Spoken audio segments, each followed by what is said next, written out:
Welcome to A Window on SAHMRI, where we take you inside South Australia's independent not-for-profit health and medical research institute. Each episode, we get to know the people driving our life-changing research, getting into what motivates them personally and how their work is delivering a brighter, healthier future for all. Tina, what's your cultural heritage? So I'm Aboriginal and I have connections to Yandruwandha and Yawarrawarrka. And I've been living here on Kaurna country for about 17 years. So what does your cultural heritage mean to you?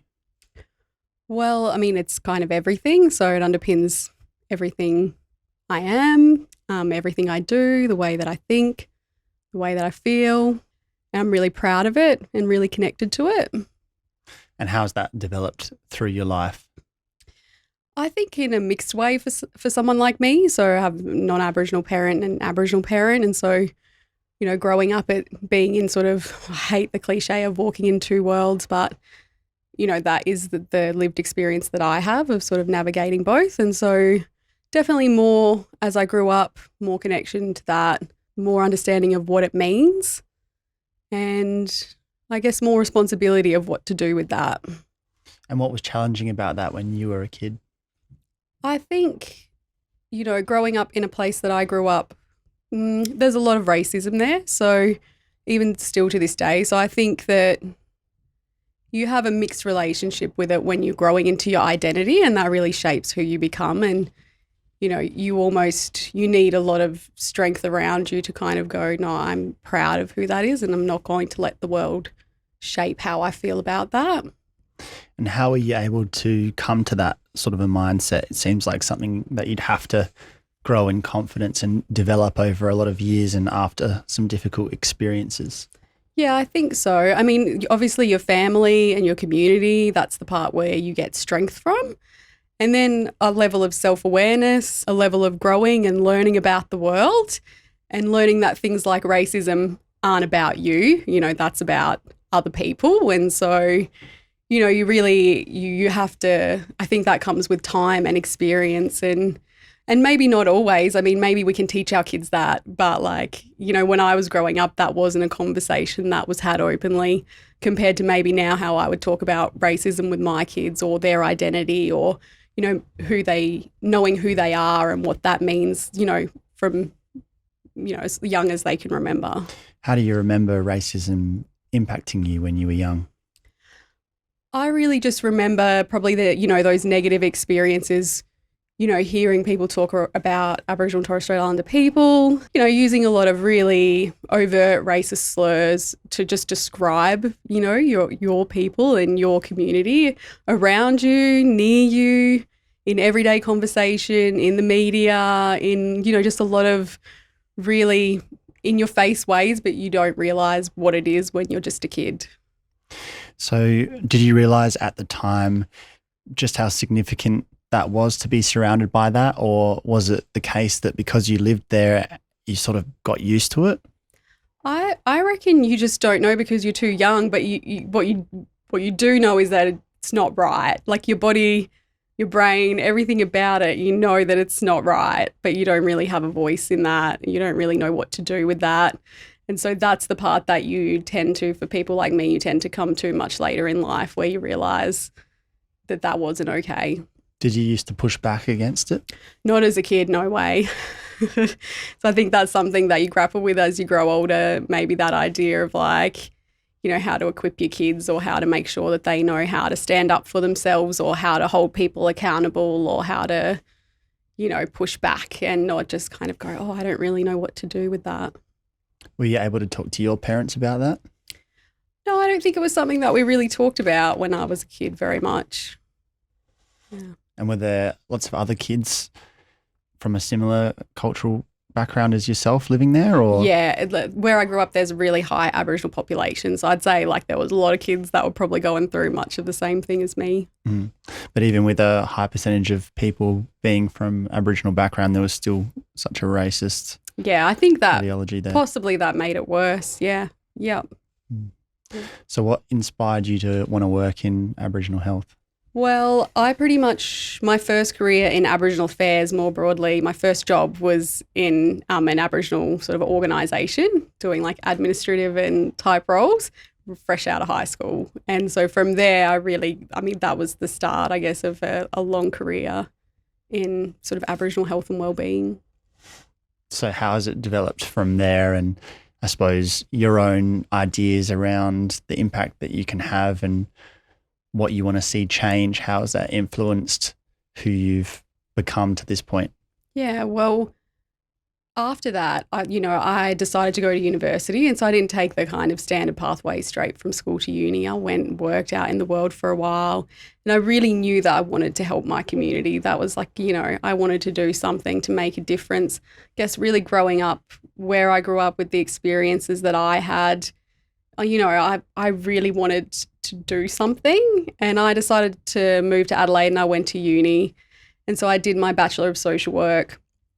And really from there, it's sort of, while I trained and while I learned more and more, I felt like that's what I wanted to do, was to help people and support people and make a difference in someone's life. And so, yeah, I went through, and after that I worked as a social worker for quite a while.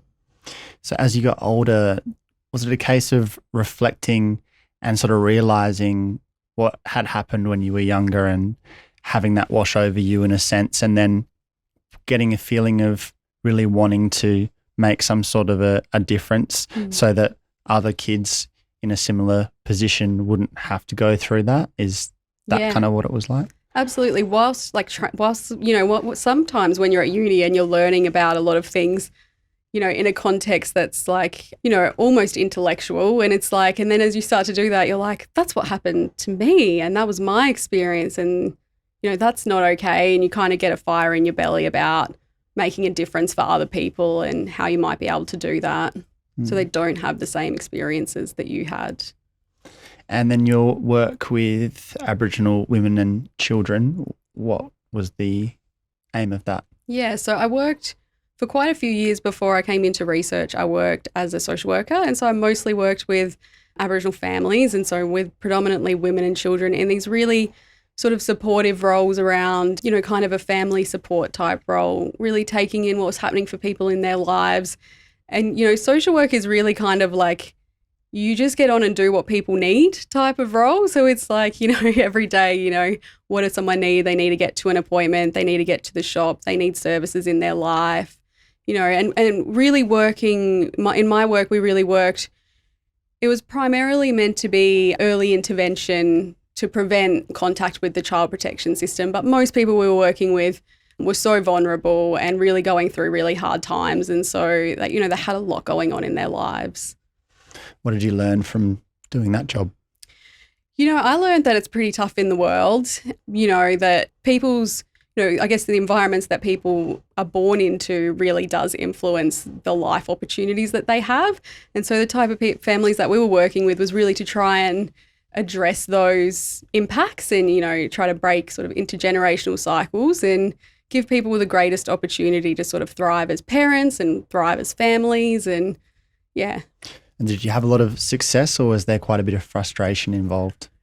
I think it's one of the most rewarding things because you actually have a bit of success all the time in the small wins. So it's like the everyday change that you made in someone's life is always very positive. But what I learned is that it felt like putting Band-Aids on. So, like you'd help someone or support someone with something, but you couldn't fix the system that they live in. You couldn't change their life circumstances. You can't really, you can just make an impact in that little everyday moment. You can't get to the root of the problem. Exactly. And there's so many factors that are at play that are outside of your control, especially as a clinician in the day-to-day work. How's your idea of what it is to make an impact developed as you've gone from job to job and gotten a bit older? Yeah, I think that's something that probably really drove me into research, the idea of being able to make, have a greater impact for a greater number of people. So it was really rewarding to be a clinician, but it's, you can only have a caseload of so many people and you can't change the system. And so I really saw research as an opportunity to address those systems that impact on people. And what have you found since you did make the switch to being a researcher? How hard is it to feel like you are making those translational changes? Because it's a massive challenge to take on, isn't it? Yeah, I think it's really different, and you have to think of impact in different ways. So it's like, the impact when you're day to day with someone, you see the small wins in their life. The impact now is really a long game, and it's like we make the most incremental changes or we influence the health system in some way, and that can actually, for us, that has to be a big win because that's why we're here. So, we really take those as really rewarding. And how do you go with that? That must have been a bit of an adjustment. Yeah, I think it was. And, I kind of I think any person would, it's almost like instant gratification when you see a change and you see it day to day. Especially when it's so hands-on and you're making a visible difference to people's lives who really need you, which you're doing in research. Yeah, but it's kind of meta, isn't it? It doesn't always feel like it. And so we try to stay really connected. Well, I know I try to stay really connected to community and to culture and to what I'm doing and I guess to the people that we work with and work for, so that we're always mindful of what difference we're having, but that we can always do more and keep striving for that. And you're a mother of 2. How has having children changed you? Oh my gosh. How hasn't it changed you? I know. That's probably a better question. I think being a mother to Aboriginal children, it definitely, you really want the world to be better for them. You want it to be different than what it was for you. And you absolutely, as a parent, you don't want your children to have the same experiences that you had. Well, if they're negative, of course, you want to shape a bright future for them. And, so I think it's a huge driving force to think about what their future should look like and what contribution I make to that, not just as their mother when I raise them every day, but to the world that they live in. And so is that on your mind when you're working or looking for some motivation sometimes? Yeah, I think so. And I think, my kids, but the connectivity of it is every Aboriginal child. So it's like, yes, my kids, because, I'm responsible for them, but I really feel the same kind of drive for every Aboriginal or Torres Strait Islander child, that every child deserves the same, and that's really motivating. And it gives you a way to relate and an empathy for other parents too and how they must feel. Yeah, absolutely. What are they like? They're both, my son, he's a deep thinker and already very insightful. Recently he was telling me this story about they have a book of the week at school, and at his school, the book of the week was the Martin Luther King story, and the teacher asked the class, who knew who he was, and he was the only one that put up his hand, and as a black parent, I was just so proud. That's cool. And so it's they're the sort of things where you're doing something right. And so he's only in year 4, so we're I guess we're raising them to be really aware, really proud young people. And my daughter is creative and she loves to dance and she loves art and all of those sort of things. And does she get that from you? I don't think she gets that from me. You don't have the moves? It's not from me. I mean, I do science, so I think my son's brain is a little more Are you saying like scientists mine. Can't dance? I mean, maybe. We should have a dance off and see. So what kind of Australia do you want them to grow up in? I really want them to grow up somewhere that's equitable, somewhere where their sovereignty as First People is recognised, and that, they have a say in everything about their life, and that, the dominant way that we live isn't just based on something we inherited from a colonial history. It's where every day actually reflects Aboriginal and Torres Strait Islander peoples first, and all of the diversity now of this country that we live in, which, is rich and vast. And I think that, I really want that to be the world that they live in, where that's the way that it looks. What's it like to get the significance of that across to young kids to understand the world they live in, where that's their cultural heritage, which is so important to them, but often they're surrounded by people who have different cultural heritage or that don't quite have that same significance? How do you make that make sense for them and connect them to it? Yeah. I mean, I think they're the sort of, bold conversations that we have with them is about them understanding what's important to them, what our values are as a family. And then you kind of, you really just actively all the time encouraging and talking to your kids about these things when they happen. It's, something at school or something in the media or a little moment of, reflection. And you can learn so much from that. And that's how I think we shape and change the world, is like in those little moments. And are they receptive to that? Do you think they really understand why it's so important? Yeah, I think kids are amazing, because they're just like, they're so open to like learning, and they seem so, most kids haven't developed, I guess, the judgments or the perspective, that comes from, I guess, years of a certain like learning or a certain life. Yeah. And so they're so open to what we teach them and the values that we have. And so I think that happens in your home and in society as well. So given how you felt when you were growing up, a lot of the time, that must seem like progress. Yeah, absolutely. I mean, I'm really heartened that my kids definitely don't come home with stories like I probably came home with. So I think that's a real shift and a change. But obviously, it's not changed everywhere. So there's still a lot of work to do. What's the main focus of your research this year?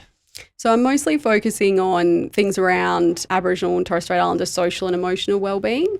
And so it's I guess it's no surprise that I've been really drawn to, what makes people healthy and strong and well, and that includes their physical health, their spiritual health, their mental health, and their connections with family, community, culture.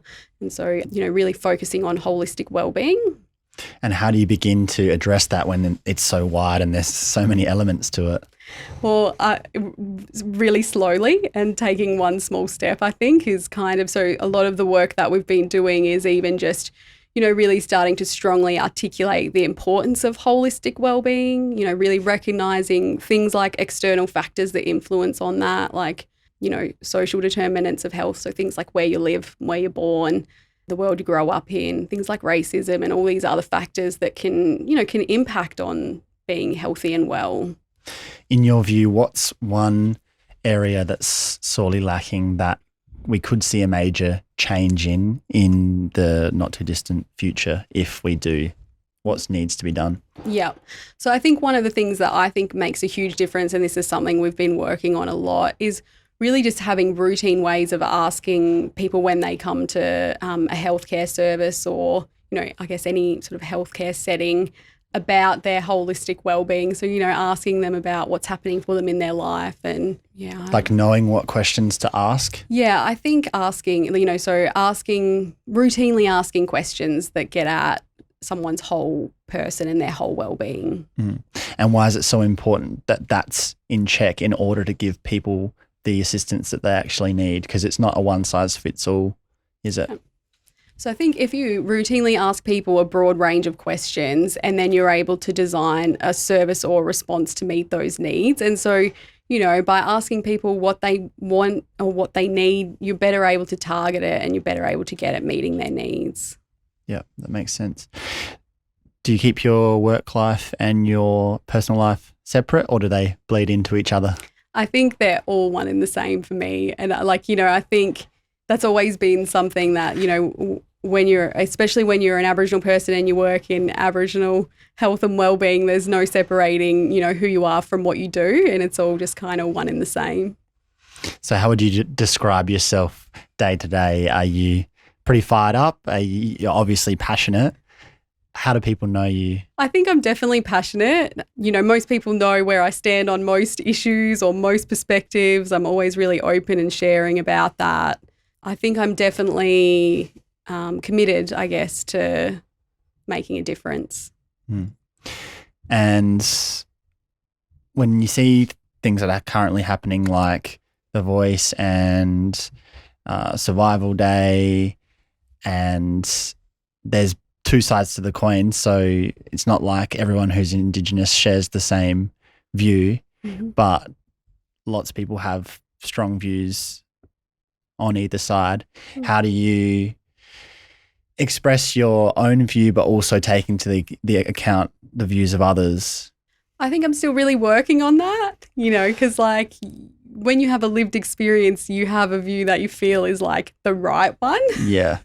And so it can be, staying open to other perspectives can be really challenging.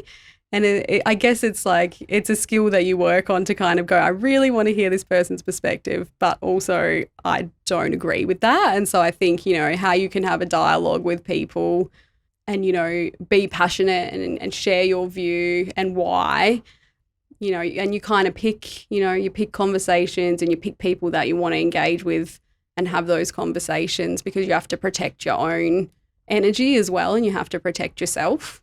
Do you feel like you have that freedom of expression in your work at SAHMRI? Obviously, you represent the institute, but you're your own person too. Do you feel like you are able to fully express how you feel on certain issues? Yeah. I think that for me, I'm quite lucky to work in an environment where I feel like, for the most part, my values align with the institution that I work. And I don't think that's always the case. And it doesn't mean they do to 100%, because I'm sure that's hard for anyone. But it's like where you really feel that you have a freedom and, your values actually align with most of what your workplace is trying to achieve. That means you've got some comfort and safety, and you're actually able to bring those things into your work, and you're really trying to focus on equity and a positive environment for everyone. And I think that's a workplace culture that we actually have at SAHMRI as well. So that's really, it aligns for me. Absolutely. And what power do you find in working with your team? Because there's a lot of pretty amazing people that you get to work next to. Yeah, absolutely. We have an amazing work environment in Warrkappa. We have such diverse experiences, lots of different backgrounds. We have lots of people doing the real, the hard sciences, and then there's people like me doing the more social and emotional wellbeing and the health systems and services, and we all really come together and support each other, and we have a great space that we work in. And it doesn't seem like there's too many other places that you could go that would be like that would have that range of diversity and people making such an impact at such a high level. Yeah, absolutely. We have a great culture, and it's like everybody really wants each other to do well, and we're there for the same reason. And I think that's where it really centres from. Like, everybody who works in Warrkappa is there because they want to make a difference to Aboriginal and Torres Strait Islander communities. And so when you have a shared goal like that, it usually creates a pretty positive environment. And that's the sort of thing that makes you want to stick around? Absolutely, yeah. So where are you and what are you doing when you're happiest? That's a good question. There's probably different ways I would answer that, but I think I am absolutely outside at the beach, in the water, in the sun, with the kids and the dog and my partner. That's when I'm absolutely at my happiest. Nice. Yeah. I thought you were going to say at work there. Well, am I supposed to say that? Because if we could just wind it back, I'm happiest when I'm at SAHMRI. Thumbs up. What might surprise people about you? Or are you an open book? Everyone knows. Look, I feel like I am a bit of an open book. One thing about me is that I always have, I'm quite honest. I'm quite authentic. There's not really ever a facade or which, can I be. I definitely get that feeling. Yeah. It's a good way to be. It is sometimes an absolute blessing, but there's certainly sometimes you'd like to, maybe keep your cards close to your chest, but I've never been particularly good at that. So when you look back on your career and it's all at an end, far off in the distant future, because you're obviously still very young, what do you want to be able to say? Look, I don't know. I'm a bit of a realist, and I really just want to say that I know that I worked hard every day to make a difference. And so whatever that difference is, who knows? So I hope it's huge. I hope it's oh, look at you, you changed the world. But I'll be really happy if just that I did the best I could and that's made a difference to someone. That sounds like a good enough motivation to me. And you're already doing it. So I guess keep it up. Yeah. Thanks, Tina. Thank you. If you want to learn more about SAHMRI and the researchers working to build a brighter, healthier future for you and your family, head to sahmri.org.au.